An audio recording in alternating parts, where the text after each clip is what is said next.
Welcome to the first test academy. আজকে তোমাদের সামনে একটা খুবই গুরুত্বপূর্ণ ভিডিও নিয়ে চলে এসেছি। বলতে পারো যে কি একটা খুব খুব সংবেদনশীল একটা ব্যাপার, সেই ব্যাপার নিয়ে তোমাদের সামনে আলোচনা করছি। কারণ অনেকে আমাকে ফোন করে বলো, আমাকে কমেন্টে বলো, মানে কান্নাকাটি করছে।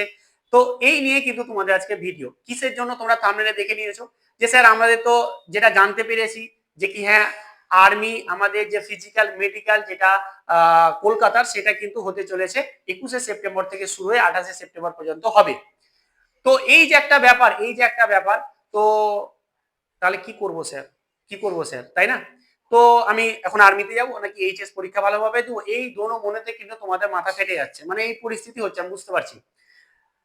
তো আমি কিছু কিছু পরিস্থিতি তুলে ধরবো, কিছু কিছু তোমাদেরকে আমি এমন এমন সিচুয়েশন তুলে ধরবো যেগুলোকে তোমরা কিন্তু ভালোভাবে বিচার বিবেচনা করে তুমি এবং তোমার ফ্যামিলিতে তোমার বাবা এবং মাকে বলবে এবং আলোচনা করবে। বাট আমি তোমাদের ব্যাপারগুলো একটু সহজ করে দিচ্ছি, ব্যাপারগুলোকে একটু সহজ করে তোমাদের সামনে তুলে ধরছি। ভালো করে শুনবে মনোযোগ সহকারে, এবং মাথায় যে টেনশন তোমার আজকে মুক্ত হয়ে যাবে। অর্থাৎ ভিডিওটা কি করবে, প্রথম থেকে শেষ পর্যন্ত দেখবে। এবং প্রত্যেককে রিকোয়েস্ট করছি এই ভিডিওটা প্রত্যেকে শেয়ার করে দিবে, কারণ এত টেনশনের মধ্যে আছে ছেলে মেয়েরা, আমি কি বলবো। তো প্লিজ দেখো, তুমি কারো একটা উপকার করলে তুমি কিন্তু কোনো না কোনো দিক থেকে কারো দ্বারা উপকার হতে হবে। অতএব এটাই যেন মাথায় তোমার থাকে। অতএব ভিডিওটা প্রত্যেকে যারাই দেখবে তারাই শেয়ার করবে। দেখো, অনেকে বলছে যে স্যার আমাদের যে এইচএস পরীক্ষাটাও সেটা হচ্ছে 21শে সেপ্টেম্বর থেকে শুরু, আমাদের আর্মির যে র্যালি আছে বা ফিজিক্যাল মেডিকেল আছে সেটাও কিন্তু আমাদের 21শে সেপ্টেম্বর থেকেও শুরু। এবার দেখো, আমি তোমাদের প্রথম যে একটা কন্ডিশন বা যে ঘটনা ঘটতে পারে সেটা আমি তোমাদের সামনে বলি। আর্মি যে আমাদের যে ফিজিক্যাল মেডিকেল বলো হবে 21শে সেপ্টেম্বর থেকে শুরু বলেছে। তো সেইখানটাতে দেখো এখন অনেক সময়, কারণ প্রায় 2 মাস এখনো ধরে না যে বাকি।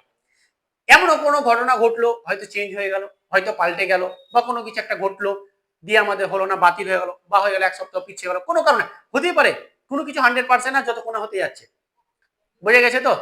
তো সেই ক্ষেত্রে আমাদের এটা একটা ঘটনা ঘটতে পারে, কেউ বলতে পারবে না যে কিনা হবেই না স্যার, কোনো মতে এটা কেউ বলতে পারবে না। যতদিন 21 তারিখ আসে, যতদিন তুমি চলে যাচ্ছ ততদিন তোমার মাঠ হচ্ছে, তবে হ্যাঁ বলা গেল যে 100% হলো। আদারওয়াইজ আগে থেকে কেউ কিছু বলতে পারবে না। তো এটা একটা ঘটনা ঘটতেই পারে যে হয়তো চেঞ্জ হয়ে গেল বা কোনো কিছু একটা হলো। বোঝা গেছে তো? তো এটা একটা ঘটনা কিন্তু ঘটতেও পারে। তো এটা একটা, তুমি কুল থাকো বা বিন্দাস থাকো, যা হবে দেখা যাবে। বোঝা গেছে? কিন্তু স্যার তবুও স্যার টেনশন তো হচ্ছে, বুঝতে পারছি। দেখো এইবার দেখো, প্রথমত আমি এইচএসে যতদূর জানি দেখো, আমি এই লেভেলে তো পড়াশোনা করাই না, আবার টিউশন পড়াই না বা পড়াই না, আমি তো জানি না। তবে আমি যতদূর জানি যে তোমাদের সম্ভবত ফার্স্ট এন্ড সেকেন্ড দুটো সেমিস্টার অনুসারে কিন্তু তোমাদের পরীক্ষা হয়। সেমিস্টার নয়, এটা হচ্ছে এমনি একটা মিডিলে যেটা সেপ্টেম্বরে, একটা হচ্ছে ফাইনাল যেটা হচ্ছে যে কি সেকেন্ড। এবার দেখো কারা আমাকে কমেন্ট করছে, সত্যি কথা বলছি যে কারা আমাদেরকে কমেন্ট করছে, যারা একটুখানি এইচএসটাকে নিয়েও একটুখানি যে ভেবেছিল যে পড়াশোনা করবে, একটু আরো হয়তো কলেজ যাব, তারা কিন্তু কমেন্ট করছে না। যারা হয়তো জাস্ট মাধ্যমিক দিয়ে জাস্ট ভর্তি হয়েছে, সিরিয়াসলি বলছি, এটা আমার সঙ্গে সহমত কিনা তোমরা কমেন্ট করবে। হ্যাঁ ভর্তি হয়েছি, আমার আর্মি তো স্বপ্ন, তো আমার আর্মি, কিন্তু ভর্তি তো হতে হবে, পড়াশোনাটা কন্টিনিউ তো করতে হবে, তাই জাস্ট ভর্তি হয়েছি, এবার আমাদের এইচএস আছে। এরকম কিছু কিছু স্টুডেন্ট আছে। তো যাই স্টুডেন্ট থাকুক না কেন, আমি তোমাদের একটা কথা বলি, যদি তোমাদের এরকম থাকে যে তুমি আর্মিতে এবারে পাস করেছো, মানে ভালো একটা মার্কস পেয়েছো, কারণ ভালো মার্কসে কিন্তু তোমাদের ডেকেছে।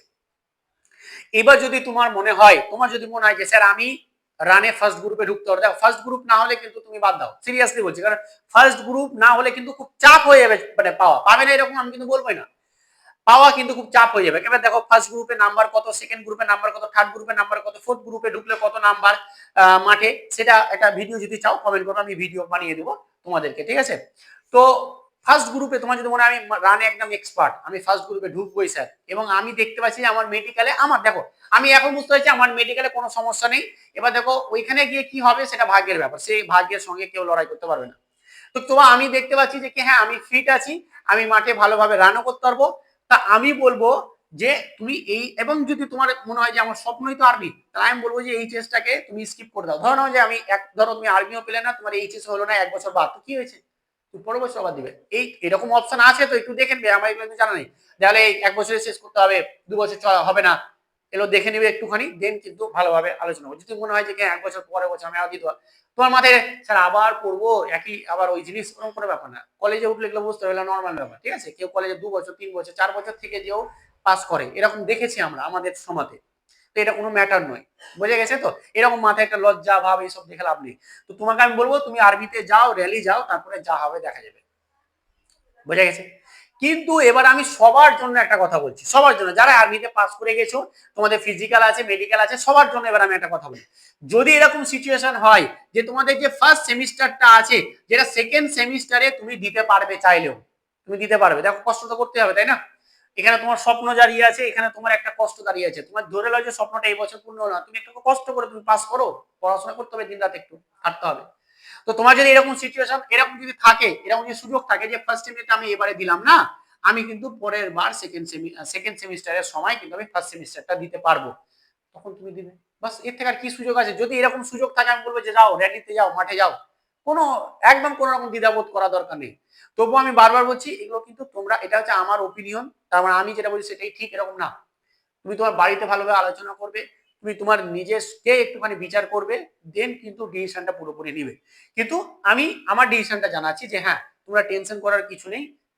দেখো, যখন আমার স্বপ্ন আর্মি, তো আমি আর এইসব ভাববোই না, সিরিয়াসলি বলছি। আমার যে স্বপ্ন আর্মি থাকে, এবার যদি আমি ফিট থাকি এবং দেখতে পাচ্ছি যে আমি সবকিছু ঠিক আছে, এবার দেখো অনেক সময় মেডিকেলে বাদ হয়ে গেলে, হতেও পারে, এর কোনো কিছু নাই, কেউ বলে, কিন্তু ওটা ভাগ্য ভাই, ওটা ভাগ্য একটা।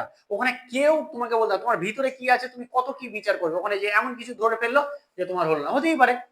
তো এই হচ্ছে ব্যাপার, আমি পুরোপুরি সমস্ত কিছু আলোচনা করলাম। তোমরা এইচএস নিয়ে অনেকে আমাকে ফোন করছো, কান্নাকাটি করছো, কান্নাকাটি করার ব্যাপার নেই, ভালো করে মাথা ঠান্ডা করে চিন্তা ভাবনা করবে, তোমরা একটু ভাববে, দেন কিন্তু কমেন্ট করে জানাবে। আর প্রত্যেকে বলছি ভিডিওটা প্রত্যেকে একটু শেয়ার করে দিবে। চলো আজকে এখানেই।